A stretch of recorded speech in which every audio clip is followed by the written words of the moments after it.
Boker Tov Lachem. On est lundi 10 du Siyata Lishmaya, Baruch Haba.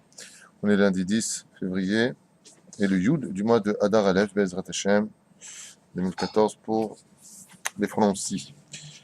Sans plus tarder aujourd'hui, c'est Pirkei Avot Bezrat Hashem pour la Refoua Shlema de tous les enfants d'Israël. Et la Gula Shlema Bezrat Hashem. Sandra Batrava Bezrat Hashem Vichen Moratini Vekol Echad Ve'achat Bnei Israël Bechol Atar Ve'atar. Sans plus tarder, Pirkei Avot, Konem Kol No Halachot du matin et on attaque. Haïm Yesh Chiyuv Litlabesh Tachat Asmicha. Question qui est posée ici. Avons-nous l'obligation de nous habiller sous les draps? Ça veut dire quand on va dormir, est-ce qu'on peut dormir nu ou est-ce qu'on doit être automatiquement habillé? Là, chez la Tchouva, chez la Rav. Kachumevi. Katab Shulchan Aruch, Shal Ha'adam Litlabesh Be'odo Shochev. Quand même, il a l'obligation d'être habillé alors qu'il est encore allongé sous les draps. Al Menaj, Ksheyakum Mitato, Yakum Mechuse. Car quand il est sous les draps, il est évident qu'on ne voit pas son corps. D'accord? Parce que Dieu me malet kol haaretz kevodo, Dieu remplit le ciel et la terre. Il dit que oui, normalement, on devrait être habillé. Pourquoi? Non pas quand tu es sous les draps, mais quand tu te lèves. Alors tu devrais être dans cette situation. V'yesh lomar, shedinze shayach davka, ce seulement vient nous enseigner davka, bizman shayu eshenim arumim. Oui, mais de quoi est-ce qu'on parle? Avant, les gens, je ne sais pas comment ils faisaient, ils dormaient intégralement nus. En général, les gens qui dorment nus sont les gens morts. En général, c'est quand on a un cadavre, on lui met un drap, il est nu dessous. Le eshenim arumim, c'est l'œil à fait. C'est pas joli. En tout cas, plus même pour l'éducation, l'enfant il rentre dans la chambre, le père est dort nu. L'autre avicha, l'autre imecha. Tu ne découvriras pas la nudité de l'un et de l'autre. Azvada, chez Zelotov, Velon Achron, la sorte d'avoir chez Kazé, c'est pas du tout à faire. Et Shomrim, et Shlomar chez Dinze, Shayar Bdavka, à l'époque où il dormait vraiment nu. Abazmanenu, Mitzad Adin, En Houl Tlabesh Tahad Asmicha, Mahmir Abazet avoir les bracha. Aujourd'hui, on n'a plus l'habitude, les gens ils dorment au moins au caleçon. Donc, au minimum, Minadine, ce n'est pas une obligation. On va le sachez malgré tout que même si la halakha nous dit que ce n'est pas une obligation d'être couvert à Kavana, c'est Mishum Derech Eretz. Mishum Derech Eretz, ça ne se fait pas de dormir nu. Comme une fois, j'avais dit une fois à quelqu'un ici qui me dit moi, je dors nu chez moi à la maison, intégralement nu sous un drap, comme ça, sur moi, tranquille. Je lui dis à Tadomé les Niftar. Tu ressembles à un mort. C'est l'autre Derech Eretz. À cause de ça, la Shekhinah, elle ne peut pas se dévoiler à toi. Elle ne peut pas. Elle l'a fait. C'est pas comme ça qu'on fait. Un petit polo, quelque chose. Ça dit qu'ils étaient mode mahmir. Parce que Kadosh Baruch Hu, il existe aussi bien le jour que la nuit. Bon, j'ai imposé mon. Je vous ai fait part de ma dea dans ce sujet. Sheila Abba. Ma seder nilet na'alaim al pi ha'alacha. Bon, c'est le seder. Comment est-ce qu'on fait pour mettre des chaussures? Dans le judaïsme, on vient même te dire comment on met ses pompes, dis donc. Donc, vous connaissez tous le seder, on ne peut pas perdre de temps avec ça. On met la droite, après on met la gauche, on attache la gauche, et ensuite on attache la droite. Et pourquoi? Alors, Chesed avant le din. Et ensuite, Kosher est à din, et ensuite à Chesed. Le fait. Alors, on donne une bonne réponse. La droite, c'est le Chesed, la gauche, c'est le din. C'est pour ça. Droite, din. D'abord, on met toujours la droite, c'est-à-dire on met toujours le Chesed, et ensuite, on met la gauche. Seulement, on doit l'ikshor. On doit attacher d'abord le din, et ensuite seulement on attachera le chesed. Là, par contre, de terre, vous vous rappelez tous cette histoire d'il y a à peu près 16 ans, 15 ans, de ce khayal sur les 73 commandos qui devaient rentrer dans l'hélicoptère et partir, et qui avait pris un cours, un khayal qui n'était pas du tout religieux, qui avait pris un cours sur cela, justement là, en tant qu'arabe qui parlait de comment mettre ses chaussures, il avait pris sur lui la mitzvah, le neder, de les mettre comme ça. Et puis comme ils ont sonné à toute vitesse l'alarme pour qu'il monte dans l'hélicoptère, lui il a oublié son éder, il a mis la gauche, il a mis la droite, et puis en courant vers l'hélicoptère, ce khayal s'est dit oh, mais moi j'avais fait un éder. Il est vite parti s'asseoir et l'hélicoptère l'a pas attendu. Et qu'est-ce qui s'est passé avec cet hélicoptère avec 72 soldats à l'intérieur, vous vous rappelez? Eh bien il s'est écrasé. Il a dit, tu te rends compte? Une mitzvah aussi bizarre que la façon dont on peut mettre les chaussures peut sauver la vie d'un homme. On refaire cette parenthèse, mais quand même à retenir. Les Anglais, qu'est-ce qu'ils ont les Anglais? Ah, les enlever. Donc oui, les a enlevés pour les remettre. Non. Ah. C'est là pour les retirer. Ah, pour les retirer, comment est-ce qu'on fait? Ephémérode, chez la Toba, Tachoel. Alors, non, pas les deux en même temps, ce sera dur. C'est l'inverse, c'est-à-dire Gauche-droite, ça c'est la boxe. L'inverse, c'est droite, C'est gauche. pour enlever là, si on enlève la. Oh, d'abord le lacet. C'est gauche. T'enlèves-toi le lacet droit. On enlève la gauche. T'enlèves le lacet, c'est sûr. Tu prends pas de risque aujourd'hui. Tu as le droit, le gauche. C'est finir par le précède. On C'est pareil. commence par l'inverse. On fait le chemin inverse. Alors, vas-y, dis-moi comment tu fais. Alors, je défais le lacet droit, je défais le lacet gauche, j'enlève les chaussures gauche. Comme ça, tu fais. C'est pas l'inverse. T'enlèves la gauche puis la droite. Bonne réponse. Donc, comment tu fais? Tu délaces la gauche et tu l'enlèves et tu. Bonne réponse de David. Tu délaces la gauche et tu l'enlèves, et ensuite la droite, tu l'enlèves. Avazelo bidjouk nachon. C'est pas la logique dirait qu'on délace. Tu délacerais d'abord la gauche. Ah, la gauche. Il y en a qui disent, tu délaces aussi la droite, mais tu enlèves la gauche d'abord et ensuite la droite. Voilà. C'est d'air absolu. On n'a pas. Précède. Hein? Odapam, tu défais ta chaussure gauche et ta droite, et ensuite tu enlèves la gauche et ensuite la droite. Bizarre, hein? C'est pas comme. On est juif jusque dans nos pompes. Ah, c'est pas la symétrie. Bon. Alachaba, Aïm yeshriou lalechet im kippa, o shu'u minhag chassidut be'alma. Est-ce qu'on doit mettre la kippa ou pas? À l'époque, des Tanaïm d'après vous, est-ce que les gens portaient la kippa? Les rabbins, Non, Après, Les gens portaient des foulards, non, ça c'était à l'île. au début, non. Après, c'est des rabbananes. La kippa, c'est une mitzvah de la Torah ou des Rabbanan? rabbins, Bon, c'est barour que c'est une mitzvah des Rabbanan, on est bien d'accord. Maintenant, c'est une mitzvah, c'est une obligation ou c'est pas une obligation? c'est pas une obligation. Je pense pas que ce soit. Maintenant, c'est une obligation. Peut-être que par les temps modernes, les rabbins vont décréter ça comme étant un tribut. Les écarts qui sont créés dans le peuple juif, je sais pas. Un Bahamot. Oh, déjà, toi, tu rentres dans les domaines du Kitzur Shulchan Aruch qu'on ne peut pas faire plus de 4 pas sans kippa. Dans- Quand on est à la maison, En Israël, peut-être pas en poule. Hein? Peut-être pas en cours. Peut-être en Israël, c'en est une, mais peut-être pas en cours. Dans la Gemara, c'était pour avoir les meilleurs Hatchamaï. Oh, il a fait Zé Masechet. Masechet Shabbat 156, Amar Rav Nachmani. Il y a marqué là-bas, pourquoi est-ce qu'on portait le port de la kippa? Il a dit, mon fils a 2 ans, il n'a pas beaucoup de Ratchamaim. Il lui a dit, alors mets-lui une kippa. Il lui a dit, mets-lui une kippa. Mashma Mikan, que la kippa apporte de la irat shamaim. Le Ben Ishraï explique dans son livre Ben Yoyada, à propos du port de la kippa, une explication totalement différente. Parce que c'est marqué ça, c'est marqué dans Masechet Shabbat aussi, à page 118. Il ramène là-bas dans Ben Yoyada que le port de la kippa, c'est l'antidote de l'Aïnara. Non, c'est une longue explication à voir là-bas. Page 118, vous regardez Ben Yoyada sur la Gemara de Shabbat. Là-bas, il explique. Aval, ça c'est le fi à Kabbalah. Mais est-ce que nous, le prinat ad-din, chayav kippa, ve'atshuva, ikar lidina la halacha, im kippa im midat chasidut. C'est midat chasidut. Ça veut dire quoi? Lav dafka obligatoire. C'est pas obligatoire. Dans l'absolu, ce serait pas obligatoire. Aval les rabbanim ont mis ce mina qui halacha. Ça veut dire lo yelecha adam arba amot belo kisul roche. On ne fera pas 4 pas sans avoir de kippa chas v'shalom. Alors, quel serait le problème d'après vous, selon la halakha, de ne pas porter de kippa? Ce serait quoi le problème? Et la réponse, Mikol makom kayom shesh lahmir bazeh. Aujourd'hui, il y a lieu de donc les ahmir, bazeh les ahmir. Il y a lieu de que tout le monde mette la kippa.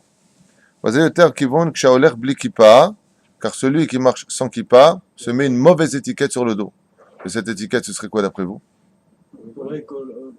Il y a fait Zatshuva nechona beyoter. Mar'e la'anashim shu adam porek ol malchut shamaim. Il montre par le fait de ne pas avoir de kippa qu'il se décharge du joug des mitzvot de la Torah. Ça veut dire en d'autres termes, il porek ol malchut shamaim, il se décharge de la crainte du ciel. Plus exactement, puisque c'était le but premier, comme on l'a vu dans la Gemara, du port de la kippa. Comme les Chachamim disent, la kippa, c'est pour montrer qu'au-dessus de nous, il y a une ashgacha pratique, il y a quelque chose qui nous surveille. Hormis plein d'autres explications qui existent sur le port de la kippa. À partir de quand on va falloir qu'il y ait eu la kippa? Par exemple, Rachid avait la kippa. Qui? À quelle époque il y a eu la kippa? À mon humble avis, tous les grands de la Torah avaient la kippa. Parce que la kippa était symbolique de Yirat Shamayim. C'est-à-dire que quand tu vois une personne qui n'a pas de kippa, il ne fume pas le Shabbat, tu le catégorises tout de suite comme étant un chiloni. Il fume, le Shabbat.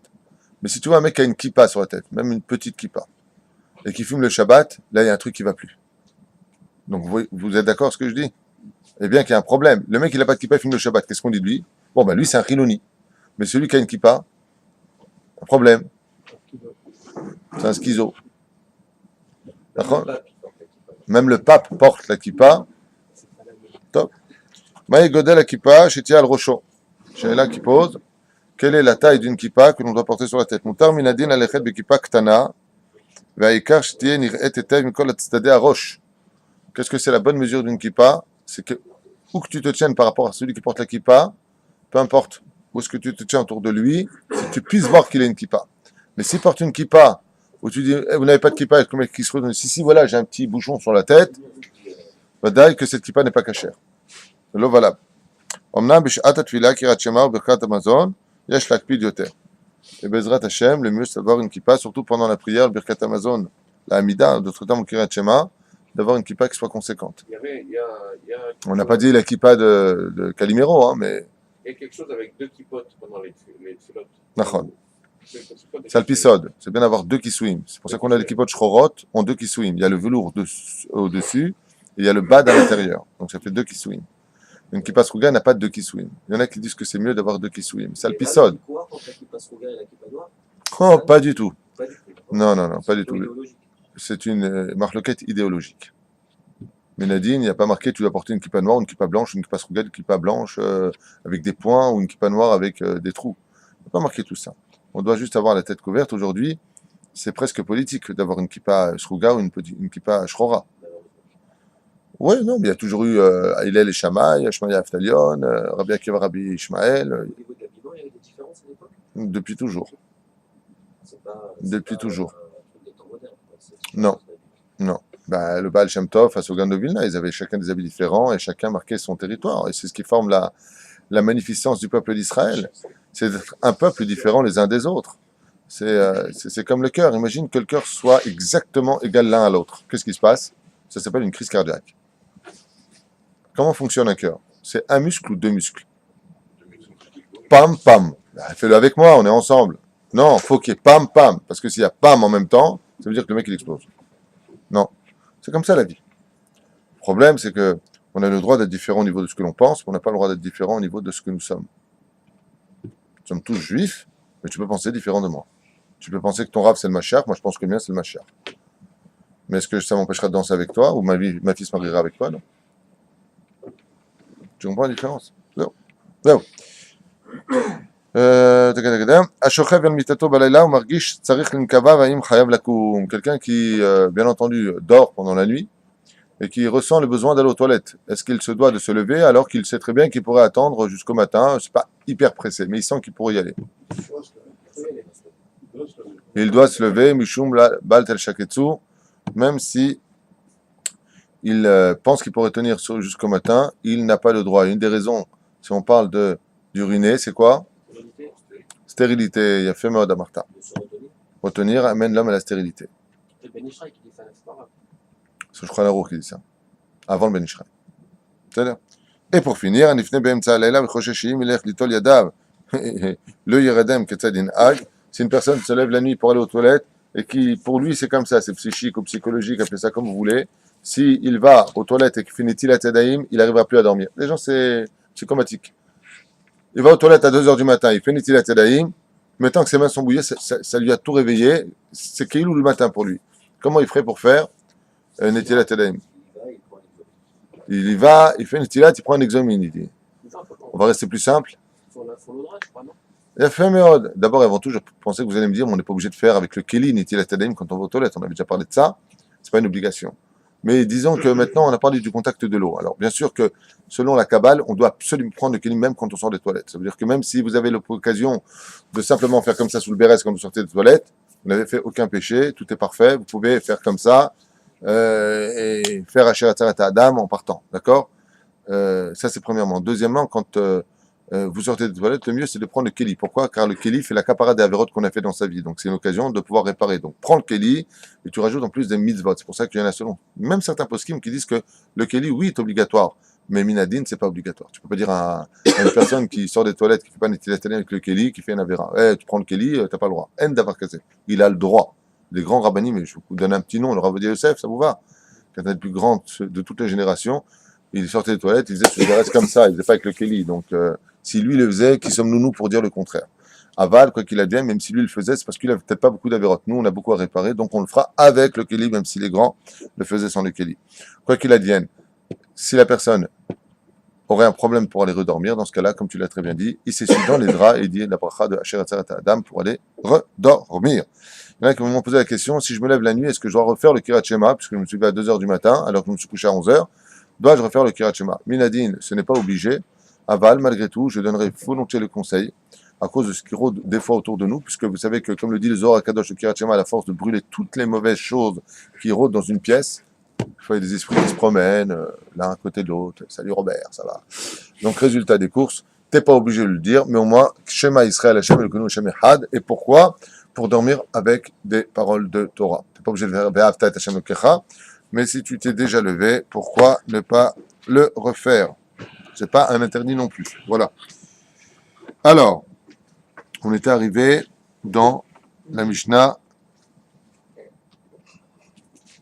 La Mishnah. Tête. Dans Masechet Avot.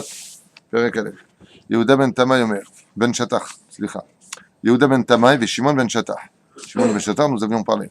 Kiblou Mehem. Qu'est-ce qu'il disait? Yehuda ben Tamay disait Al ta'at atzmach ke'orchei adayanin כשהיו בעלי דינים עומדים לפניך. יהיו בעיניך כרשעים. וכשנפטרים לפניך, יהיו בעיניך כזכאים שקיבלו עליהם את הדין. Alors en traduction, ça fait comme ça. Ne t'érige pas toi-même en juge, aussi longtemps que les plaideurs sont devant toi. Considère tous les deux comme également coupables, d'accord? Mais dès qu'ils auront quitté l'endroit où ils se sont placés, eh bien, tu les verras, Be'ezrat Hashem, comme des innocents, puisqu'ils se sont soumis à ton jugement. C'est une façon de traduire ici. Voyons Be'ezrat Hashem, ce que nous enseigne Kehati. Yoshua ben Berachia.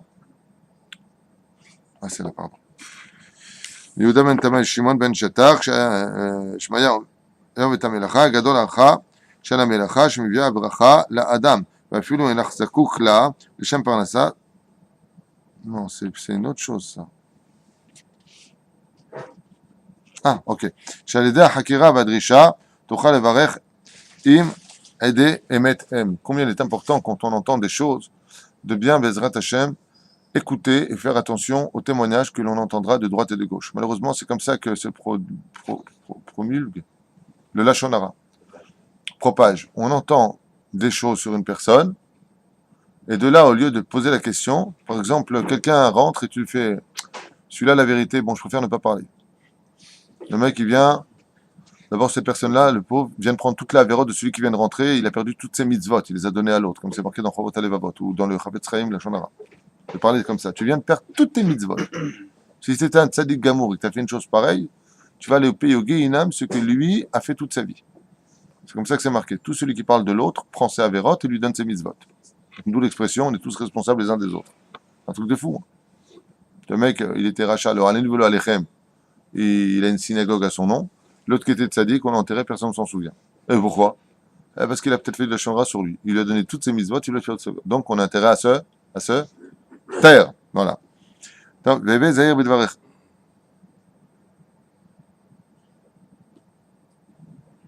Ah, c'est la ched. Je me demandais pourquoi ça n'allait pas ici. D'accord. Yoshua ben Berachia, המלמדים את בעל הדין כיצד לטעון, שאסור לדיין לגלות דינו לאחד מבעלי הדין ולומר לו תהיה טוען כך וכך. On n'a pas le droit, par exemple, de dire ici ce que les dayanim se devront de faire. Donc on se doit d'abord et avant tout de bien les entendre et on ne commencera pas à influencer les uns sur les autres. Ou yodea ou denimo, même s'il sait que le din est avec lui, c'est tellement évident que c'est lui qui a raison, il ne viendra pas influencer le juge dans sa décision. Les fiches à l'édekar, yarshedo vidabru alavra, comme les rappelle Rambam. V'yesh gorsim, keorche, ma c'est keorche, hadayanin, היינו כגדול שבדיינין שיודע את הדין על בוראיו ואינו צריך לעיין בו. Comme par exemple quelque chose qui paraît tellement évident au juge. Tellement évident au juge. Donc qu'est-ce qu'il va dire au juge? Bon, le psaque il est comme ça. Zéro. Non, non, non, non, non. Non, non, tu prends ton temps, tu jugeras la situation avec bienveillance. Pose-toi bien les questions qu'il faut. Hier, quelqu'un me dit comment ça va? On discute un petit peu et je lui demande s'il a fait la prière de Harvit. Alors il me dit oui, bien sûr. Je dis ah bon? Quand tu as eu le temps de faire Harvit? C'est pas que je juge, mais je veux comprendre. Je suis sorti du travail, j'ai été faire Arvit. Je lui dis, mais où tu vas faire Arvit? Il me dit, on s'entend du travail, il commence à aller de balbel, il me dit, bah, je vais faire Arvit avec les ouvriers. Mais c'est pas possible, parce que tu avais rendez-vous à 5 heures ici. Et tu as fini à quelle heure au travail? 5 heures. Donc tu as fait Arvit en une seconde. Mais non, en réalité, je t'explique. Je suis parti prier à la synagogue à côté. Mais c'est pas possible. Puisque ton rendez-vous là-bas, tu m'as dit qu'il a duré 1 heure. Donc, tu as fini à 6 heures. Ouais, j'ai dit quelle heure il est? 6h02. Donc, comment tu as pu aller là-bas? Ah, je vais aller prier Rav Tutu, c'est pas grave. C'est un dogma. Franchement, cet exemple, c'était hier soir.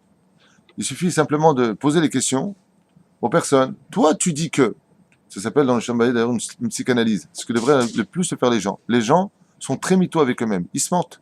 Ils inventent des choses. Ah, moi j'étudie la Torah. Stop, t'es mort. Quand t'étudies? Toute la semaine. Quand? Bon, alors, pourquoi tu dis bon alors? Viens, on prend. Le dimanche, t'as étudié? Ah non, j'avais le football, j'ai pas pu. Déjà, ça enlève toute la semaine. Le lundi, ah non, mais je devais y aller, donc ça fait déjà 2 jours de moins. Voilà. C'est comme ça dans la vie. On doit être tout le temps émettre avec soi-même. On doit tout le temps, l'arkor est atzmenu, Bezrat Hashem. C'est pour ça que le Dayan, même s'il connaît le psak din, il se devra d'être patient pour Bezrat Hashem agir en conséquence. Et quand tu te tiens face à 2 personnes pour les juger, la Mishnah nous dit, comment est-ce que tu dois les voir? Comme des tzadikim ou comme des rechaim? Vous vous trompez. Iyu be'enecha kerechaim. Ils doivent être tous les 2 coupables. Quand tu viens pour juger une personne, par exemple 2 personnes, hein? Non, là, tu es là pour faire le Hémet. Là, tu n'es pas là pour juger les Kafsrout. Là, tu es là pour un psakdin. Tu te prends la tête, pas toi, Chazesham. 2 personnes se prennent la tête pour une paye. Il y a l'ouvrier, il y a le patron. Ils viennent devant le Beddin. Les Kafsrout, bon alors on s'embrasse, on danse. Non. Qui a tort? Qui a raison? Il ne faut pas qu'il y ait du gazelle. Quand tu viens pour juger 2 personnes, c'est pareil pour le Shlom Bayit. Quand un homme et une femme viennent pour un Shlom Bayit, tu dois les voir tous les 2 comme les 2 ont tort. Si tu veux être droit, les 2 doivent avoir tort. Mille et khatrila, même si la femme elle pleure, regardez, j'ai été frappé ici. Le mec qui dit regardez le couteau, il est encore dans mon dos. Peu importe. C'est la théorie par l'absurde. Hein? C'est ce qu'on appelle en mathématiques la théorie par l'absurde. La théorie par l'absurde. C'est le principe que c'est faux, mais on va prouver qu'est-ce qui est vrai. Non, c'est pas le même principe. Là, ce qu'on est en train de dire, c'est que le Dayan, pour pouvoir juger, il doit être totalement neutre. C'est-à-dire partir d'une base 0-0. Donc, il n'y en a pas un qui est plus que l'autre. C'est-à-dire, pour être... Si je pars sur la base que les 2 sont innocents, la justice sera automatiquement fausse. Si je pars sur la base que les 2 sont coupables, pas l'un est coupable, l'autre non, que les 2 sont réellement coupables, sur le point est fait, je peux donc poser mes fondations et construire le Hémet. C'est le contraire de la justice moderne. Absolument. Avant qu'il ne soit prouvé, voilà, avant qu'il ne soit prouvé le contraire. Exactement. Dans la Torah, on te dit, quand 2 personnes viennent pour être jugées, on doit les voir les 2 comme coupables. Donc ça veut dire qu'en tant que personne religieuse, lorsqu'on arrive à un tribunal israélien, C'est Sheker Gamour. Tu vas automatiquement dans un mur. alors comment on fait? Eh ben, tu vas au Beddin, La loi. tu- Non. D'accord, quand il s'agit de Plivi, quand il s'agit de loi, tu vas devant un Beddin. Quand il s'agit, si la police elle arrête un mec pour meurtre, alors c'est pour meurtre. Dans la Torah, le mec il va faire de la prison à vie, par exemple, parce qu'il a tué une personne. Il n'a pas fini son tikkun, il n'a même pas commencé. Parce que dans ce cas-là, il serait chayav mita. Donc quand il partira de ce monde, on le remettra à mort pour le même meurtre alors qu'il a fait 20 ans de prison. Ouais. en sortant du tribunal, je vais faire un tour par le Beddin pour avoir le cœur net. Mais absolument. C'est le Beddin qui te donnera la vraie réponse, celle d'Hachem. Et non pas, c'est pour ça qu'on n'a pas le droit d'aller selon les lois des goïms. Les gens qui vont selon les lois des goïms, comme les tribunaux qu'on a en Israël, ne sont rien d'autre que des gens qui vont se relancer dans le Charagil Goulim plus tard, les Il y a pauvres. beaucoup de lois religieuses qui ont été intégrées. Uniquement les matrimoniales. Et je crois en Amon aussi. Non, L'immobilier, non, il n'y a pas. non. Allez, vaille. On n'a pas le droit de vendre à pied un appartement à un non-juif en Israël. T'as un problème si tu voulais en vendre un? On n'a pas le droit. Un non-juif ne peut pas acheter sur un terrain sur lequel l'État a le droit de prendre ce qu'on appelle un bail. Un arabe israélien peut acheter? Un arabe israélien peut acheter les Israéliens. Oui. Pas selon la Todarabah. Boker Tov. Voilà. Iou be'enecha. Tu veux un rendez-vous privé ou quoi? Iou be'enecha. Tu sais pourquoi je te parle de ça? Il y a un Oredin qui m'avait appelé à l'époque, qui était religieux, et il y a un arabe donc qui a voulu acheter un appartement. Maintenant, lui, il est religieux, il marche selon la halakha. Et on lui a porté cet appartement à, tu sais, prendre 1%, les avocats, quoi, à 0,5%. Enfin, c'est 10%. Donc, résultat des courses, il m'appelle, il me dit, ouais, Rav Tutu, qu'est-ce que je dois faire? J'ai une iska importante, le mec, il va acheter une maison en plus. Alors, il me dit, qu'est-ce que je fais? Je lui dis, Assour lecha. Quoi, je laisse la iska passer? Je lui dis, Nachon. Ah, mais c'est Eilat. Attends. Je dis, attends, Eilat, ça fait qu'Israël, ça fait Galout. C'est pas la même chose. Admata Omer, je dis, selon Rabbi Yosef, on fait combien de jours là-bas, Eilat? Malgré tout, un seul jour de Yom Tov. Donc, malgré tout, ne lui vend pas. Il m'a dit, t'es mahmir. Tov. Eh bien, exactement ce que je lui ai dit. Alors, pourquoi tu m'appelles? Tov. Et voilà ce que ça veut dire ici. Il dit, comme Rechaim, c'est-à-dire que si tu veux être quelqu'un d'objectif dans ton jugement, Choser Amon. Vous entendez ce qui a marqué? Ça veut dire quoi, Rechaim? Ça veut dire pas dire que les deux, c'est des mécréants. Ça veut dire que ne prends pas pour compte ce qu'ils vont te dire, ne leur donne pas des mounas dans leurs propos. Jusqu'à ce que tu sois sûr de ce que lui dit et ce que lui dit. Shiyu benecha bechoser amon. Emlo amanim. Ça veut dire que j'en fais pas confiance. Toi, tu dis que. Amon avec un Aleph. D'accord. Veshetachshot behem shtoanim em ta'anat sheker. Et tu dois considérer les deux comme deux menteurs. Lui, il dit, toi, tu dis, tu as deux témoins? Tu as un contrat? Non, je lui ai dit. Toi, ta façon de voir les choses, c'est peut-être pas exactement ce qui s'est passé. Et il dit comme ça, et étant donné que tu les considères les deux comme deux Pinocchio, tu peux être certain que ta Hakira, tu la feras vraiment. Il y a eu une histoire comme ça de l'Oralin Velo Alechem, une femme qui a voulu faire tomber un rave, une pauvre fille réchaïte dans la tête, enfin plutôt folle, qui a voulu faire tomber un rave, et elle a accusé de l'avoir touché. Alors le rave, qu'est-ce qu'il a fait? Il l'a emmené devant le Beddin, en France. Il l'a emmené devant le Beddin. Et en l'emmenant devant le Beddin, le Dayan a posé la question. Il y avait plusieurs Dayanim. Très bien, il y avait son mari. Vous dites qu'il vous a touché, ça s'est passé exactement où physiquement? Pas exactement. Mais c'est pas exactement. Il n'y a pas de pas exactement. Quand je touche quelqu'un à l'épaule, c'est l'épaule. Quand je touche au coude, c'est le coude. Quand c'est la jambe, c'est la jambe. Il a touché où? Où? Pas de réponse. Pas de réponse parce que c'est faux. Alors non, mais très bien. Deuxième question du Dayan. Ça s'est passé où? L'endroit, le lieu. À la maison? Non. Dans la voiture? Non. Alors où? Alors il n'y a pas de où et il n'y a pas de où. Alors qu'est-ce que tu fais là? Non. Elle aurait pensé qu'il aurait voulu. Vous imaginez si une pauvre femme débile vient avec des larmes pleurer devant un beddin en disant « Il m'a touché, il m'a violé ». Comment tu dois la voir, cette femme-là? De la même façon. Tu dois la voir comme étant une menteuse, même si c'est vrai. Très bien. Ça s'est passé où, madame? Très bien. Avec quelle situation il y avait? Est-ce qu'il faisait jour, est-ce qu'il venait nuit? Est-ce que vous avez crié? Qu'est-ce qui s'est passé exactement? Quelle était la couleur de ses habits? Et tu rentres dans les détails. Pourquoi? Mais à Marseille, je le sheker. Moi, je me souviens qu'une fois, pour l'Avdavka, non, il y a des preuves autres. Je me rappelle qu'une fois, il y a très longtemps de ça, à Kochav Yaakov, au Yeshuv, on m'a parlé d'une histoire de tromperie, qu'une femme avait avoué qu'elle avait trompé son mari. J'ai appelé un Dayan à Yerushalayim, c'est le Rav Chaim Vital, un grand Dayan, que je salue d'ailleurs. Et la première chose que je lui ai dit, écoute, il s'agit ici d'une femme qui a trompé son mari, donc quel est le digne par rapport à telle situation pour le Shabbat qui arrive? Comment on doit voir les choses? C'est m'a roulé dessus, c'est un copain, moi, il m'a roulé dessus. Chas v'shalom, tu poses une accusation pareille. D'où tu sais que... D'où tu portes... Mais attends, c'est une situation qu'on m'apporte, moi je te transmets à l'époque. Même transmettre, tu peux pas transmettre comme ça. Il y aurait un safek, il y aurait un doute. Tu viens, tu sors des choses. Ça, c'est un vrai Dayan. Lui, c'est un vrai Dayan. C'est-à-dire que le mec, il vient et tu dis, voilà, monsieur, il m'a volé. Il m'a volé. Vous dites qu'il vous a volé, monsieur. Mais enfin, vous me prenez pour un débile? Oui, monsieur. Vous avez une preuve? Non, monsieur. Au revoir, monsieur. Alors quoi, il n'y a pas de justice sur Terre? Si, monsieur, c'est ça la justice. Si vous n'avez pas de preuve, je ne peux rien faire pour vous. Sinon, on ne s'en sort plus. La femme veut se divorcer de son mari lui dit, jamais tu auras le guet. Je t'ai trompé. Tu ne peux pas être témoin pour toi-même, madame. Sinon, elle se débarrasse de tous les maris qu'elle veut, elle se marie, elle lui prend l'héritage, et elle divorce. Et voilà, et je me débarrasse. Alors, tu peux pas être témoin. Vous avez deux témoins, madame? Non. Bon, il y a d'autres cas où on peut accepter, aval. Zaïkar. C'est-à-dire que sinon, on peut constamment, on peut jouer avec ça, ce qu'on appelle Edim Zomamim dans la Gemara de Makot. Oui. Qu'est-ce qu'on fait au Edim Zomamim?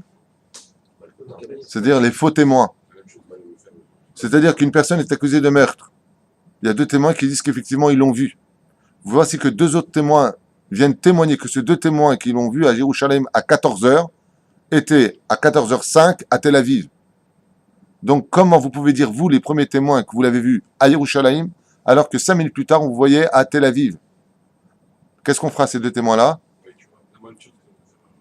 Exactement, ce que dit ma cote. Tu as fait ma cote. Il est marqué, Aidim Zomamim, ce qu'on devait faire à l'accusé, on le fera subir à eux. S'il était Chayav Mita Beskila, on les tue Beskila. Pour bien montrer l'importance de ne jamais porter de faux témoignages. Jamais, jamais, jamais, jamais. D'après ce que je comprends, l'aveu ne fait pas office de preuve.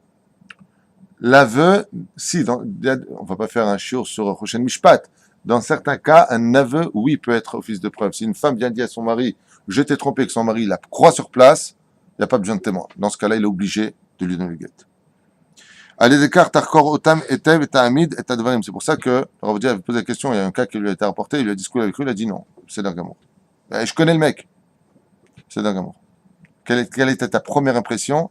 Non, c'est d'Argamour. Sinon, elle ne peut pas être témoin pour elle-même.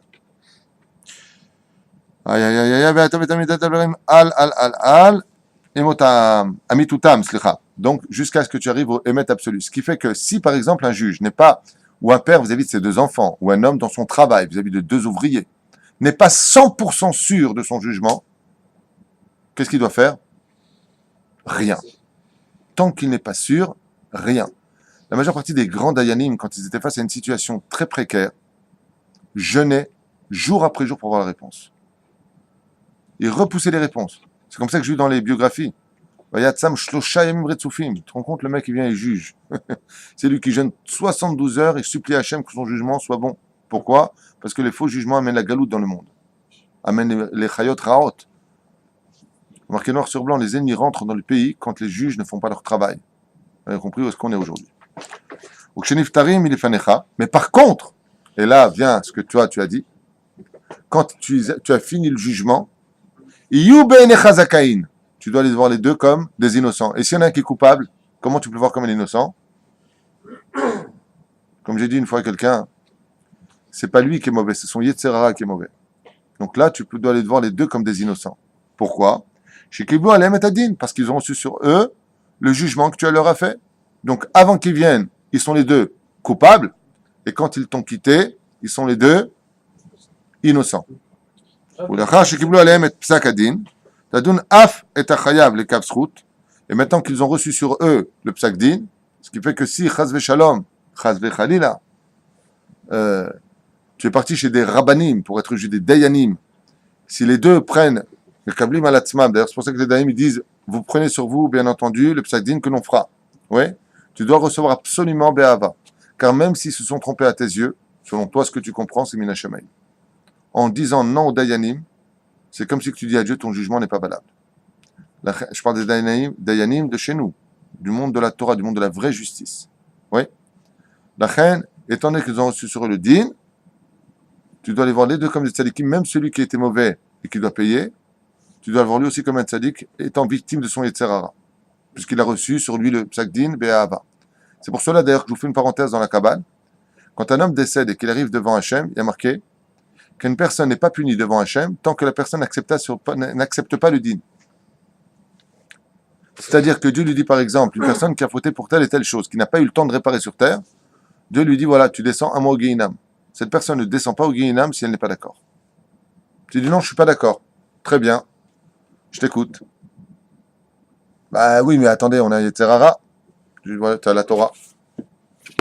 Ouais, mais attendez, regardez ce qui se passe sur terre. Tout le monde fait Zera Levatala, tout le monde prend des femmes mariées, tout le monde fait du Hachonara, tout le monde vole les gens, tout le monde. Nachon. Qu'est-ce que tu fais du Rav Ovadia Yosef? Le jour de sa mort, je l'ai expliqué que le Rav Ovadia Yosef est le plus grand cadeau qu'on ait eu dans cette génération et en même temps la pire des choses qu'on ait eu dans notre génération. Pourquoi? Il nous montre dans notre génération qu'on peut devenir un grand en Torah. Comme c'est marqué, Yosef, il viendra, tu étais plus beau que moi, tu étais plus pauvre que moi, Rabbi Elazar, tu étais plus riche que moi. Il n'y a pas de Tano. Donc, tu ne peux pas t'en sortir. À ce moment-là, la personne dit, non, mais c'est pas moi, j'y étais pas. Chut, on remet le film de sa vie. Et quelles étaient tes cavanotes? On te le montre. Chut. Ouais, tout comme les gens, tu sais, quand tu prends un livre, tu sais, des fois, ils pensent, tu as une bulle avec c'est marqué dedans. C'est comme ça dans les cieux. Ce que tu pensais, tu as une bulle et c'est marqué dessus. Tu ne peux pas échapper. Tu ne peux pas échapper à Hachem.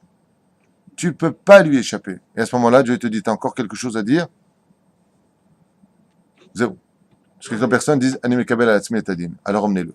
Dans les cieux, c'est pas rachat, attendez, je veux dire encore un mot. Dans les cieux, parle. Allez, vaille que tu puisses parler. On ne demande que ça. Vas-y, argumente. Tu penses que tu as raison? Prouve-le. Tu penses que tu as... Pourquoi tu mettais pas tes tefilines? Vas-y, Parce que j'habitais à Dijon et qu'il n'y avait aucun juif autour de moi. déménage. J'ai pas eu de Torah. Non, mais voilà. Une personne, il n'a pas eu de Torah, il n'a pas eu de rabbin, il était à Dijon. Alors lui, il peut avoir quand même des circonstances. D'abord, il y a une synagogue à Dijon quand même, hein, que tu n'es pas au courant. Je sais pas pourquoi j'ai pris Dijon. Il y a de la moutarde aussi à Dijon. Je sais pas pourquoi tu as pris Dijon. Vous voyez ou pas l'idée? Parce qu'il y a des personnes qui ont des non, mais c'est vrai, mais il y a des gens qui n'ont jamais touché à la Torah. Alors comment tu... Je peux te répondre. Une fois, j'ai oublié le nom de ce grand rave. Une fois, un rave partait en diligence pour aller vers un pays lointain. Et il est arrivé, c'est marqué dans le Barbat Chaim, il est arrivé dans une petite ville. Il n'y avait pas du tout de juifs. Sauf une auberge qui appartenait à un juif. Lui mangeait kasher, sa femme mangeait kasher, mais l'auberge était taref. Quand le rave est arrivé, il a demandé s'il y avait un juif. Il y a un gars qui lui a dit, il y a un juif là-bas, peut-être dans l'auberge. J'ai l'impression qu'il est juif, celui-là, parce que j'ai vu des choses bizarres sur sa porte. Il parlait de la mezouza. Tom. Le rave, quand il est arrivé chez lui, il lui a dit, comment vous faites pour les prières, Shabbat, Kippour? Comment vous faites pour la Megillat Esther? Comment vous faites pour le Minyan, le Kaddish, Tishima Menim Beyom? Et il lui a répondu, écoute bien, il lui a dit, ici c'est ma parnassa, que je veux que je fasse. Il n'y a pas de juif ici qui viennent s'installer, on aura Minyan. Alors le rave, il a regardé, le lendemain matin, il leur a dit, qu'est-ce que vous répondrez au créateur du monde demain? C'est lui qui donne la parnassa ou c'est vous qui donnez la parnassa? Vous devez vous installer là où il y a des juifs. Alors la femme, elle a eu peur, elle lui a dit, quand? Il lui a dit, dès maintenant. Le mec, il a raccompagné le rave, Vodara, voilà un sandwich kasher la madrine, halak bet Yosef, chavod. Ouais. La femme, quand elle a vu le rave partir, elle s'est mise à pleurer. Elle lui dit, tu te rends compte, nos enfants vont voir le bar mitzvah. Comment tu vas faire? Il dit, qu'est-ce que tu proposes? Il dit, le riche, qui était un goy, ça fait des années qu'il va chez notre auberge. Viens, on lui vend, on s'en va, on écoute le rave. Il lui a dit non, il lui a dit pouchi pouchi, un petit clin d'œil. Une femme, quand elle veut, elle fait ce qu'elle veut de son mari en général. En général, si elle est vraiment femme, si c'est un monstre, elle n'y arrivera pas. Mais si vraiment elle est féminine, si elle connaissait sa force, si elle se comportait comme une femme humble et gentille, elle ferait ce qu'elle voudrait de son mari. Mais aujourd'hui, les femmes sont plus dures, parce que la vie est peut-être plus dure. Sinon, il y a des cachets. Alors, qu'est-ce qui se passe à ce moment-là? Le mari a vendu, après le départ du rave, 2 heures après son départ, il a vendu son auberge. Ils ont pris aussi une diligence, ils sont partis. Arrivé le lendemain, dans la même ville que le rave, là où il y avait des juifs, ils ont entendu que les Cosaques avaient assiégé la ville et brûlé toute la ville. Il n'y a pas d'excuse. Il n'y a pas d'excuse pour personne. Nul n'est censé ignorer la loi. Et pourquoi? Parce que tôt ou tard dans la vie d'un homme, Dieu viendra frapper à la porte de son cœur. Pitrili achoti yanati tamati. C'est marqué dans Shir Hashirim. Dieu tape tôt ou tard dans la vie d'un homme à son cœur pour lui dire maintenant ouvre la porte de ton cœur. En davar kazé. Je vais vous raconter une histoire d'un ami que j'aime tellement. C'est un de mes meilleurs amis. Il m'a raconté un jour. Il était marié avec une Goya, une non-juive, loin de tout judaïsme, ni ses parents religieux, personne religieux. Je lui ai dit, mais comment t'as fait tchouva? Il m'a dit, je me suis fait sortir de mon corps pendant la nuit, j'ai rêvé. Et on est venu me dire comme ça, si tu quittes pas tout de suite la Goya, tu meurs. Il était 3 heures du matin quand je me suis réveillé, j'ai mis mon pantalon, j'ai pris ma chemise, j'ai pris ma valise et je me suis sauvé. J'ai envoyé par la mairie, on divorce telle date, je suis parti sans dire un mot. Au revoir. Et je me suis avec une juive. Ça arrive à tout le monde, tôt ou tard, par un accident, chas v'shalom, par une maladie, par ce que tu veux, par le loto, par la bonne nouvelle, tôt ou tard, une personne arrive à cela. J'ai un autre ami que je n'ai pas vu depuis bien longtemps, un homme que j'aime beaucoup d'ailleurs, dont je n'ai plus de nouvelles. Donc s'il écoute ce shiur, il saura que je parle de lui. Un homme qui était très très loin de tout et qui avait toutes les raisons de l'être. Pourquoi? Tout ce qui touche, ça devient de l'or. Archi multimilliardaire. Un loba un clou. Prier, pour quoi ça sert? Se rapprocher de Dieu, à quoi ça sert? Seulement, alors qu'il s'est embarqué sur son yacht pour aller pêcher du requin, peut-être pendant Shabbat, j'en sais rien, ben il oublie de vérifier le niveau d'essence. Et il était persuadé que son frère avait mis l'essence. Alors il s'est embarqué en pleine mer. Et puis voilà qu'en plein milieu de la mer, assez agité, parce qu'on parle quand même de l'Oceanus, c'est l'océan, plus rien. Et il se retrouve sur son bateau, plus rien. Alors bien entendu, après quelques bonnes heures, il commence quand même un peu à baliser, et il voit que les vagues l'emmènent mamache en plein milieu de l'océan. Il m'a dit, je crois que tous les Kohanim Gedolim, le jour de Kippour, ils n'ont pas prié comme moi j'ai prié. Des nédarim, des prières, Il m'a dit, j'ai rempli l'océan avec mes larmes. On est arrivé à se donner, lui et son majordome, des bouchons de ration d'eau, tellement ils avaient soif. C'est très chaud. Jusqu'au moment où il a pris son portable, il n'y avait pas de clita, et à un moment précis, il y a une clita. Il a appelé son avocat, il m'a dit, je suis à tel endroit, vite, vite. Hélicoptère, ils sont venus le récupérer. Tôt ou tard, par l'histoire d'un yacht en plein au milieu de l'océan, par une maladie, par un rêve, par un choc émotionnel, pour un enfant qui vient de naître qui a un problème, pour tout ce que tu veux sur Terre, Akadosh Baruch Hu t'apprend au cœur du juif. Nous, tu as l'occasion de revenir, tu viens ou pas? En davar kazé shelo. C'est Badouk Moussa. וזהו, ושמע טועה, היה בדעתו שלא נתכוון לגזול וכיוצא בזה, puisque la personne, Bezrat Hashem, regrette, alors, c'est ce qui se passera. Deuxième Mishnah pour aujourd'hui, Shmaya Aftalion, Kiblu Mehem. Shmaya disait, qu'est-ce qu'il disait Shmaya? Eov et Amelacha, aime le travail, aime travailler, c'est-à-dire que, ici on nous parle du niveau de Melacha, et non pas du niveau de...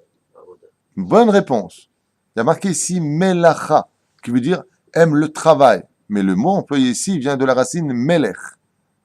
Le mec il dit, c'est pour ça que je veux être patron. Hein? Par Banach, parce qu'il y a un Aleph. Non, c'est la racine dont je parle. Melacha. Usna et Rabanout, oui, déteste la Rabanout. On va expliquer ce que ça veut dire, bien sûr. Valtit vada la rachout. Et ne te fais pas savoir dans les hautes sphères du gouvernement, d'autres termes. Moins t'es connu, mieux tu te portes. Nous explique ici le Balakati. Et Av et Amelacha, qu'est-ce que ça veut dire? Aime le travail. Chez Gadol Ercha shel Amelacha. Car le fait de travailler va fatiguer, c'est parce qu'il y a marqué ici, je vous explique à un autre degré, ton corps. Et alors? Le fait de fatiguer ton corps, t'as moins d'etera parce que ton corps ne suit plus tes passions. On parle du travail, aller travailler le matin. Travailler, mamache. Le travail, c'est la santé, ne rien faire, c'est la préserver. C'est pas de moi. Le fait qu'un homme travaille dans sa vie, il a un travail quelconque. Mais travail ne veut pas dire être kablan ou être des mecs qui vont faire des routes ou des mecs qui vont travailler dans les bureaux. Tu peux être tout à fait un homme qui travaille sofer, dayan, orerdin, avocat. Tu peux tout à fait être un homme qui fait du consulting, un homme qui fait du shlom bayit. Il y a plein de métiers, Baruch Hashem, où un homme peut trouver dans le domaine de la kedusha, vendre des livres, être libraire. On ne va pas tous être des libraires, des sofers dans la vie. Il faut bien qu'il y en a qui achètent ces livres. On est bien d'accord. Il dit, sache que le fait de travailler, ça apporte une bracha dans la vie d'un homme. Et même si tu es très riche, tu as hérité tellement t'es blindé que tu n'as pas du tout besoin de travailler, ni toi ni tes enfants, écoutez bien, même dans ce cas-là, il est bon que tu aies quand même une occupation à faire de ta vie. Pourquoi? Parce que le shah même, mivi et à Adam, l'idée avera. Parce que le fait de ne rien faire de sa vie mène un homme à faire automatiquement des péchés. Si ton esprit est libre, le Yetzer Hara se fera un kiff de remplir ton esprit, par tous les moyens qui existent. Gonzesse, imagination d'oseille, et pourquoi ne pas faire ceci ou cela? Tourner après son imagination qui va l'emmener tout simplement au Guinéguéinam. Des choses qui vont d'abord non seulement rien construire, mais qui vont que détruire tout le mérite qu'il avait acquis déjà avant. Donc, ne reste jamais sans rien faire. Bien entendu, pas malade, hein. Le mec s'assoit 2 secondes.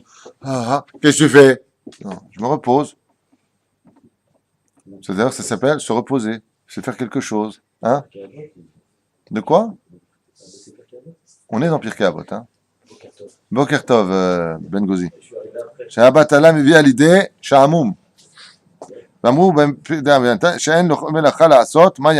celui qui n'a pas de melacha, qu'est-ce qu'il fera? Yesh lo chatzer harva, o sadeh hareva.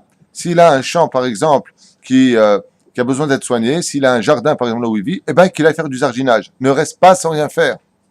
Bien entendu, tout ce que nous disons, c'est que d'abord, il a étudié la Torah. D'accord? Si tu as du temps de libre dans ta vie, la première des choses que tu dois faire, c'est étudier la Torah. Mais si la personne n'est pas faite pour étudier 8 heures d'affilée la Torah, il a besoin d'avoir un issouk. Pas tout le monde est fait pour cela. Les gens qui ont besoin aussi d'avoir un travail à côté. Et imagine maintenant que tu es très très riche. Ne laisse pas ton jardinier aussi te faire ton travail. Fais quelque chose. Occupe-toi. Et une passion. Fais quelque chose qui soit bien entendu dans le guéder de la halakha, dans les lois juives, bien sûr. Car tout comme la Torah a été donnée dans l'alliance, il faut savoir que la construction de ce monde nous a été aussi donnée dans l'alliance. D'accord? Comme c'est marqué dans Shemot, Sheshet Yamim ta'avod ve'asita kol melartecha. Pendant 6 jours, tu travailleras et tu feras tout ton travail. Donc on voit bien que c'est aussi une alliance qui a été faite entre l'homme et son créateur. Ne confondez pas ce que nous disons avec le fait qu'un homme, alors pourquoi les avrichim ne vont pas étudier, ils vont pas travailler en même temps? Ça n'a rien à voir avec ça. Nous parlons ici du commun des hommes, pas tout le monde. Même si la majeure partie des Tanaïm étaient des gens qui travaillaient, étudiaient et travaillaient, certes, pour la plupart d'entre eux, c'est vrai. Aval, il y a eu aussi d'autres Amoraïm qui n'ont fait que étudier la Torah et qui ont été soutenus par le peuple, comme le demande d'ailleurs la Halacha. Et donc on te dit bien, Te'ase melacha, tu feras ce travail. Donc on voit bien qu'on doit aussi travailler. Comme par exemple, Adam Arishon n'a rien pu goûter jusqu'à ce qu'il ait fait son premier travail, c'est-à-dire de garder le jardin d'Éden, qui était son premier travail, celui dans la vie, chômeur. Donc à la limite, le mec, il est chômeur canyon ici, il n'est pas moins qu'Adam Arishon. Sheneema, Wenihu Began Eden, la Ovdaul Shomra, pour le travailler et le garder. Vachakar est marqué, Mikol et Tsesagan, Achal Tochal. Achal Tochal, slicha. Usna et Rabanout. Et on lui dit maintenant, Haïr la Rabanout. Pourquoi on nous parle de Haïr la Rabanout? De quoi est-ce qu'on parle quand on parle de Rabanout? Écoutez bien. Itrahek minagava, Vaserara. Parce qu'à la Rabanout, il n'y a que du kavod. Bah oui, tu viens devant les Dayanim, tu as intérêt à avoir du kavod pour eux. Les endroits de la Rabanout, c'est les endroits où, excusez-moi, Kvod Arabe, est-ce que je peux Kvod Arabe? Ça gonfle. On te dit, ne cherche pas à être rave pour cela. Et s'il n'y a plus de Dayanim demain, s'il n'y a plus de Rabbanim pour nous marier, comment on va être? On va être mal, il nous les faut. Ne cherche pas à avoir cette place-là. Voilà. Ça veut dire quoi? Usna et Rabanout déteste ce que peut apporter au niveau du kavod, du respect et des honneurs, ce poste d'être dans la Rabanout. C'est ça qu'on te dit. Pas haïr la Rabanout. Heureusement qu'on a des Rabanout. Mais essaie d'haïr ce que la Rabanout peut t'offrir. Il y a toujours des gens qui viennent pleurer, comme par exemple la Rabanout là-bas. Tu as le bureau pour enterrer les morts. Dougma. Excusez-moi, est-ce que je peux vous parler, mais est-ce que je peux avoir ça? Là-bas, tu es toujours haut placé. C'est normal. Il y a une question de divorce, il y a une question de mariage, il y a une question de tout ce que vous voulez, on tape à la porte. Les rabbinim ont un haut poste, donc ça gonfle les chevilles. On te dit, évite ce genre de poste. Ne sois pas friand de ce genre de choses, là on va t'embrasser la main. Éloigne-toi de l'orgueil vers Serara.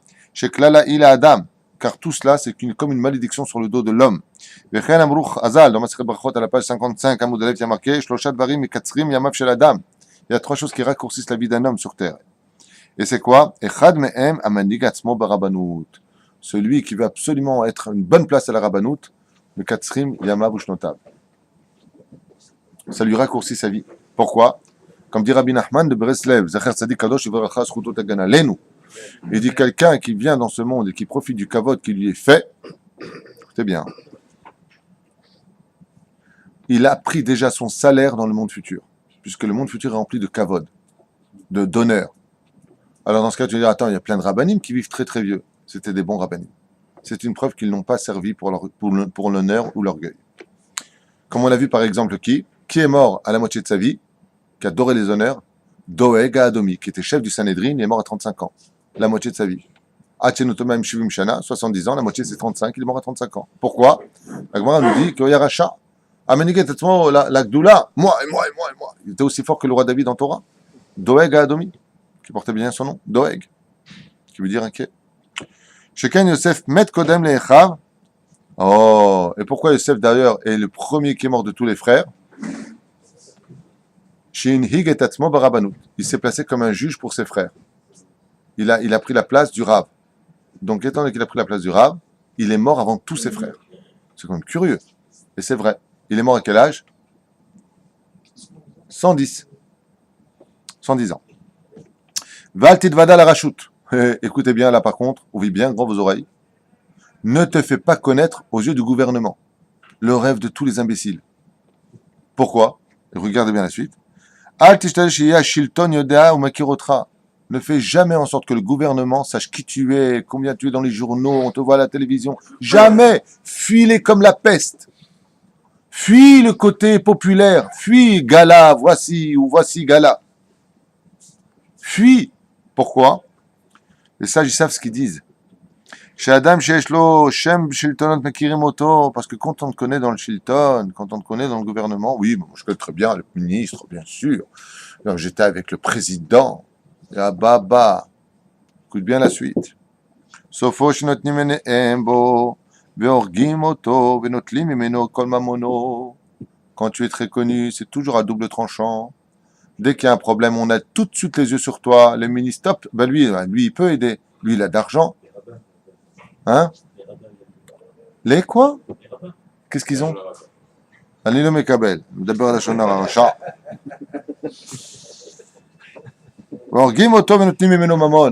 Et ben, sauf, qu'est-ce qui se passe? Comme il y en a un comme ça qui s'était fait connaître. Il s'est fait connaître. Il avait de grands champs. Il y a toujours qui disaient, moi, les champs. Le roi, il a eu ses yeux sur ses champs. Un jour, le Naïmar, pour l'anniversaire de son fils, il a fait tuer le propriétaire. Il a donné tous ses biens à qui? À son fils. Et lui, chaque fois, il dit, oui, le roi. Je parlerai au roi. Je connais très très bien le roi et moi. Le moi. Ouais. Il y avait Khana et le roi. Maintenant, il y avait moi et le roi. Tu vois? Ben, lui, qu'est-ce qu'il a fait? Il s'est tellement montré, il a tellement montré au roi, ben oui, les avisions, les machins, regardez, c'est moi. Le roi, pour l'anniversaire de son fils, qu'est-ce que vous voudriez? J'aimerais bien avoir un champ comme lui. Bon, et celui-là a trouvé une accusation, mettez la mort. Et là, qu'on fixe tous ses biens, donnez-le à mon fils. Pourquoi tu te fais connaître? Vivons cachés, vivons heureux. Plutôt le contraire, vivons heureux, vivons cachés. Al titkaven Adam litod et areshut. Shaf al pi sheberishona potrim lo petach haranaa, ba'harona potrim lo petach hakashalo. Et ne cherche jamais à trouver grâce aux yeux de ceux qui sont au gouvernement. Pourquoi? Écoutez bien ce qui est marqué dans ma Masechet Avot. Parce que si tu trouves grâce à leurs yeux, c'est uniquement parce qu'ils ont besoin de toi. Parce que le jour où ils n'auront plus besoin de toi, ils te jetteront exactement comme si ils t'avaient jamais connu. Et je finirai juste avec une parenthèse super importante qui est celle de mon Rav, le Rav Gabriel, qui m'a dit un jour pour les élections du maire de la ville, et les élections aussi présidentielles, qui s'en suivaient. Et un jour, il m'a dit, mais tu sais pourquoi vous dites ça? Les gens, ils sont fous. Qu'est-ce que tu veux être président d'une association? Qu'est-ce que tu veux être rave d'une société? Qu'est-ce que tu cherches? Si tu es maire d'une ville, tous les péchés de la ville, si tu n'as pas fait tout ce qu'il fallait faire pour éviter, par exemple, regardez de quoi je vous parle. Madonna vient en Israël. Kabriya Adia. Mahshema Bezichra. Ouais, converti au judaïsme, aujourd'hui converti à l'islam et converti à la prostitution. Celle-là, elle vient en Israël. Ah, elle vient à Ashdod. Le maire cautionne. Ah, nous annonçons Madonna ici. Les gens qui viennent se mélanger, pour qui elle est là, Vera? Le maire porte la responsabilité de toute la ville. Non seulement tu payes pour toi, comme il y a ici les homosexuels qui ont défilé. Il faut mettre un veto. Pourquoi ils ne vont pas défiler à Bnei Brak? Parce que le maire, il met un veto. C'est le maire qui décide. Après, il y a Bagat. Si Bagat, la Cour suprême, décide de permettre, le maire, il a dit, j'aurais fait tout ce que j'ai pu. Mais si tu signes dans la ville et que tu permets, cette signature, elle est montée dans le ciel. Qu'est-ce que tu cherches à être le maire d'une ville? Combien tu vas vivre pour qu'on te dise, monsieur le maire? Comme ça dit mon Rav. Mata mechapes tsarot. Qu'est-ce que tu as besoin de te rajouter des tikim sur le dos? Tout ça pour être sur un fauteuil en cuir? Va t'en acheter un dans ta chambre. Tu prends un endroit près de l'armoire, tu mets le fauteuil en cuir, tu te regardes comme ça. Voilà, je suis dans le cuir. תאמין לי, אנשים מחפשים צרות. למה אתה מחפש צרות? Qu'est-ce que tu as besoin de trouver des problèmes? Moi, on te connaît, tu restes à ta place. Si Dieu veut que tu sois célèbre, tu seras célèbre. Mais être célèbre, c'est toujours à double tranchant. Si tu as le malheur de tomber parce que tu es un grand rab, tout le monde va le savoir. Oh, tu te rends compte, le ravin tel? Et le mec, qu'est-ce qu'il te dit? Mais je fais ce que je veux. Non, tu fais pas ce que tu veux dans la vie. Regardez Hollande. Et en plus, ça s'appelait Irlande aussi. Il vient, il change de gonzesse. Mais c'est ma vie privée. C'est pas ta vie privée. T'es président d'un pays. Tu comprends ce que je veux te dire? Si par exemple ici, t'as du gâteau qui est collé, que tu fais ça devant la télévision comme ça pour chercher ton gâteau, bah, c'est privé, c'est ta bouche. Pourquoi tu le fais pas? Ça ne se fait pas? Eh ben c'est pareil, ça se fait pas. Tu représentes pas la morale. Aux États-Unis, t'es pas moral. Pour être président, ce qu'on te demande, déjà que t'es un gros naze dans la vie, c'est d'être au minimum moral. T'es pas moral. Tu fais pas ce que tu veux. Il y a 60 millions d'électeurs qui ont les yeux sur toi pour savoir comment ils vont manger leur pain dehors, et toi tu dis j'ai ma vie privée. Mais un président, c'est 24 heures sur 24 le président d'un pays. Vous commettez des erreurs. C'est comme un rab. Il dit à la synagogue, je suis rabbin, après les heures, je suis plus rabbin. Mais c'est Aristote, ça. Vous comprenez ce que je veux dire? Eh bien, c'est pareil, quand tu prends un haut poste, les moindres détails de ta vie seront observés. Pardon? Les gabailles. Quel gabaille? Tout est gabaille, toi. Tu es gabaille. Il y a une fuite là-dedans, la fois tu t'es barré. Ça me tue, les gabailles comme ça.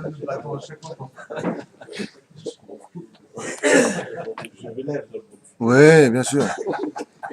Lui c'est le gabaille. Lui, c'est le gabaille qui donne du mérite aux autres. Tiens, va faire, apporte, répare. Il me dit, Gadol Ameasem Inaosé. Plus grand celui qui fait faire aux autres qu'il fait lui-même. Tu es trop mécoubal. T'as pourquoi qu'il a dit un Bezrat, je remplace sa parenthèse. Bezrat Hashem. Regardez un petit peu, je prends juste cet exemple aujourd'hui. Comme l'a dit ma sœur, que Dieu la bénisse, elle m'a dit, en France, quel est le meilleur poste? Ouvrier. T'es ouvrier, ton patron il tremble. Prud'homme, dès que tu pètes, dès que ce que tu payes à l'ouvrier, t'as les macros qui viennent, j'ai nommé l'État, ils prennent la même somme. D'être patron, ça sert à quoi? De pas dormir la nuit. L'ouvrier, par contre, lui, 8 heures, il te laisse le boulot en plein de trucs comme ça. Oui, non, mais attention, hein, c'est 36 heures, pas 38 et demi. Voilà. Regardez comment à quel groupe fait que les événements nous montrent en fin de compte si tu dois être en haut de l'affiche, comme Moshe Rabbeinu qui n'a pas voulu être le libérateur, je veux pas être chez l'Arbi Tishlach. Il était en tête de liste. Fuis le kavod et il te courra derrière. Cherche à être tout le temps en haut de l'affiche, et le moindre détail de ta vie privée sera montré au grand jour et on te jugera et on te critiquera et on te mettra des étiquettes. Même jusque dans la rabbanout, on nous a mis en garde que ça raccourcissait la vie d'un homme de vouloir être en haut de la pyramide. Fais très attention, car être le grand rabbin d'une ville ou le rabbin d'un quartier, si tu fais pas ce qu'il faut dans le quartier dans lequel tu as la responsabilité spirituelle, tout ce qui s'y passera, tu rendras des comptes. Pourquoi tu n'es pas allé comme Shmuel Navi dans telle synagogue? Là-bas, ça parlait, tu le savais. Pourquoi tu n'as pas été? Celui-là, tu sais que ici, dans cette synagogue, ils font pas le hérouv, tafshilin. Est-ce que tu as eu la kavana, toi, qui était rave de Shruna, de faire le hérouv tafshilin en pensant aussi à eux? Est-ce que tu connais tes obligations? Celui qui est réellement conscient et responsable en général, tu le sens quand il parle. Est-ce que tu sais, par exemple, peindre? Faut que je vois. Mais en général, quand tu vois des clowns, ah, écoutez, ça fait 20 ans que je suis dans le bâtiment, ouais, je sais peindre. Méfie-toi de ces gens-là. Méfie-toi. Les gens très sérieux, les gens professionnels, ne parlent jamais beaucoup. C'est comme des tzedakot. Quand elles sont pleines, tu secoues, t'entends rien. Les gens qui sont vides, ils ont 2 pièces. Tu secoues, ça fait le carnaval de Rio. Les gens professionnels, combien ça coûte un appartement? Dans ton métier, par exemple, faut estimer que... Comment faut estimer? T'as vu l'appartement? T'as vu qui étaient les voisins? T'as vu ce qu'il y a autour? Ah, bah oui, si j'avais vu ça. Alors pourquoi tu parles? C'est exactement pareil dans le judaïsme. Moins tu parles, plus tu veux connaître, plus tu veux être conscient, plus tu dis, oh là là, ça c'est trop compliqué. Celui qui partait de l'ouvrier te dit, non, non, c'est pas sûr que j'y arrive, c'est trop compliqué. Celui-là, il est conscient de ses responsabilités, donc c'est sûr que son travail sera parfait. Tandis que l'autre, c'est un comique. Faites attention à ce genre de choses, même si, bien entendu, on doit tous avoir de l'assurance, et si tu crois pas en toi, il est évident que tu iras nulle part non plus. Trouver le juste milieu, Bezrat Hashem, c'est être accompli dans ce monde et dans le monde futur. Kol Tov.